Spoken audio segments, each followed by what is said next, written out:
বাঙালি special রান্নাঘরে সব বন্ধুদের স্বাগত। আজকে আমি একদম অন্যরকমভাবে চিকেন কারি করে দেখাবো। বন্ধুরা, চিকেন কারি করার জন্য আমি এখানে চিকেন আছে, এখানে শুধু লেগ পিস আছে, দেখুন আমি দেখাচ্ছি। চিকেন আছে, চিকেনটাকে দেখিয়ে দিলাম। আর এখানে আছে আপনার টমেটো আছে, পেঁয়াজ আছে, আদা রসুন শুকনো লঙ্কা কাঁচা লঙ্কা ধনে পাতা, নিয়েছি একটু জিরে, নিয়েছি একটু দই। এই আমার লেগেছে। রেসিপিটি শুরু করার আগে বলবো, রেসিপিটাকে লাইক করবেন, শেয়ার করবেন, আর নতুন নতুন রেসিপি দেখতে গেলে আপনারা চ্যানেলটাকে সাবস্ক্রাইব করে নেবেন। তো বন্ধুরা, তো চলুন শুরু করা যাক। ঠিক যেভাবে খাবো ঠিক আপনাদের সেভাবে দেখাবো। খুব সুন্দর রেসিপি, খুব সুন্দর। তো চলুন শুরু করা যাক। তো বন্ধুরা, আমি গ্যাস ধরিয়ে দিয়েছি, কড়া আমি বসিয়ে দিয়েছি, কড়া আমার গরম হবে। কড়াটা আমার গরম হয়ে গেছে, দিয়ে দেবো অল্প পরিমাণে একটু তেল।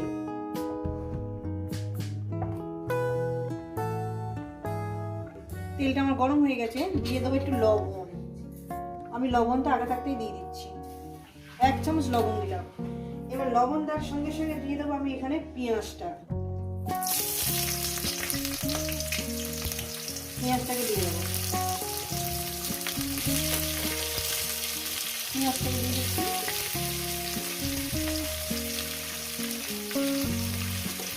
পেঁয়াজটাকে মিনিমাম আমি 2 মিনিট একটু ভেজে নেব। 2 মিনিট না, 1 মিনিট ভাজতে হবে। তারপর তার এখানে কি করবো, 1 মিনিট আমার হয়ে গেছে। এরপর দিয়ে দেবো এখানে গোটা জিরে। গোটা জিরেটা দিয়ে দিলাম। গোটা জিরে দেওয়ার পর দিয়ে দেবো এখানে আদা রসুন কাঁচা লঙ্কা শুকনো লঙ্কা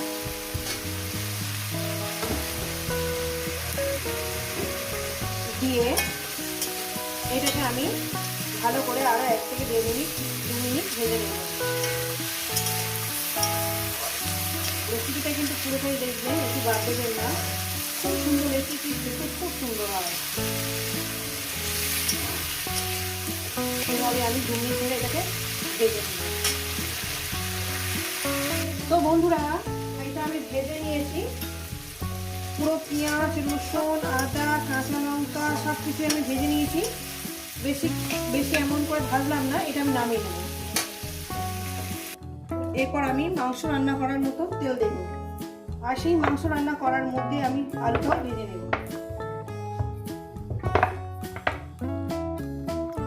দিয়ে দেবো এখানে একটু লবণ, 1 চামচ লবণ দিলাম। লবণটাকে দিয়ে দিলাম। এবার আলুগুলো আমি একটু ভেজে নেব, আর দিয়ে দেবো সামান্য পরিমাণে একটু হলুদ।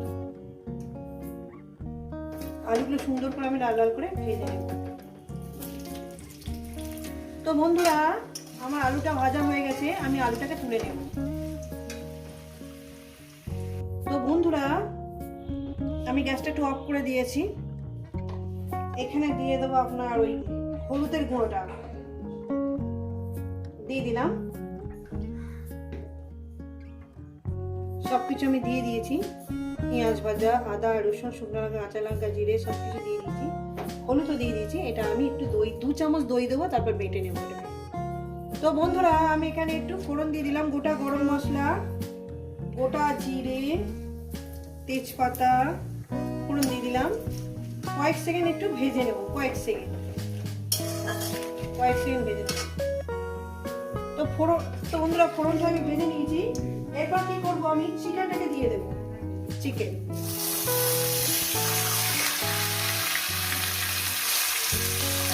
চিকেনটাকে দিয়ে দিলাম। চিকেনটাকে দিয়ে আমি ভালো করে সুন্দর, গ্যাস কিন্তু আমি হাইতে দিয়ে দিয়েছি।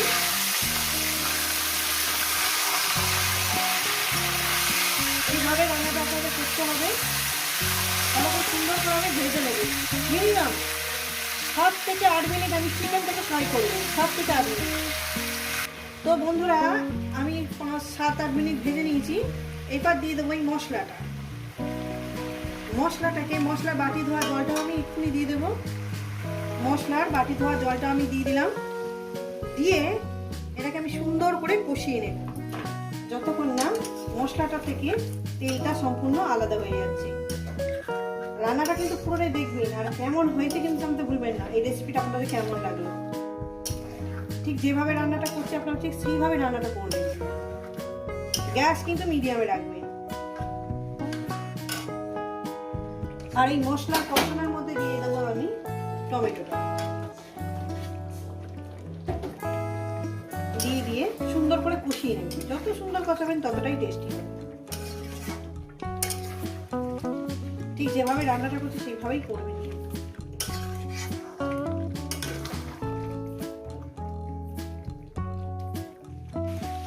মাংসটা কষতে কষতে দিয়ে দেবো এখানে আলুগুলো দিয়ে দিলাম, দিয়ে দেবো ধনে পাতাটা, দিয়ে আমি এখানে কভার করে চাপা দেবো, ঢাকনা তুলবো আর নেড়ে দেবো মিনিমাম আরো 6-7 মিনিট। ঢাকনা তুলবো নেড়ে দেবো, ঢাকনা তুলবো নেড়ে দেবো। তো বন্ধুরা আমি প্রায় ফিরছি 8 মিনিট পর, 8 থেকে 9 মিনিট হয়ে গেছে। আমি ফুটন্ত গরম জল এখানে দিয়ে দেবো, একদম ফুটন্ত গরম জল পরিমাণ মতো, যা কিছু পরিমাণ। ঝোল বেশি ঝোল ভালো লাগবে না, এটা সামান্য পরিমাণে 1 কাপের মতন কি 1.5 কাপের মতন জল দেবো। তারপর একটু ফোটাবো, তারপর আমি গরম মশলা ছড়িয়ে নামিয়ে নেবো। আর একটু জল দেব, ব্যাস আমি আর দেবো না। একটু ফুটে উঠলে 1-2 মিনিট ফুটে গেলেই মাত্র আমি গরম মশলা ছড়িয়ে দেবো। তো বন্ধুরা দিয়ে দেবো হাতে ঘষা গরম মশলা। এক্ষুনি আমার ভগবান দাস আর আমার বোনের হাজবেন্ড দুজনে মিলে যুদ্ধ করে এটাকে গুঁড়ো করে দিল। তা আমি এটা ছড়িয়ে দেবো হাতে করে, মানে খুব সুন্দর হবে খেতে, খুব সুন্দর। দিয়ে আরো আমি 2 মিনিট এটাকে স্ট্যান্ডিং টাইমে রেখে দেবো, তারপর এটা নামিয়ে দেবো। হয়ে গেছে আমার রান্না। গ্যাসটা অফ করে দেবো যতক্ষণ না গরম মশলাটা সব জায়গায় মানে ফ্লেভারটা ছড়িয়ে দিচ্ছে। একটু রেখে দিয়ে আমি নামিয়ে দেখাচ্ছি। কিন্তু এইভাবে রান্নাটা করবেন, আর কেমন হয়েছে কিন্তু জানাতে ভুলবেন না। তো চলুন আমি দেখাচ্ছি। তো বন্ধুরা দেখুন, এই রেসিপি যদি আপনাদের ভালো লেগে থাকে অবশ্যই কিন্তু কমেন্ট করে জানাবেন। রেসিপিটাকে লাইক করবেন, শেয়ার করবেন, আর নতুন নতুন রেসিপি দেখতে গেলে চ্যানেলটাকে সাবস্ক্রাইব করে নেবেন। আবার নতুন কোনো রেসিপির সঙ্গে দেখা হচ্ছে। সবাই সুস্থ থাকবেন, ভালো থাকবেন, আর আমার নিত্য নতুন ভিডিও দেখবেন।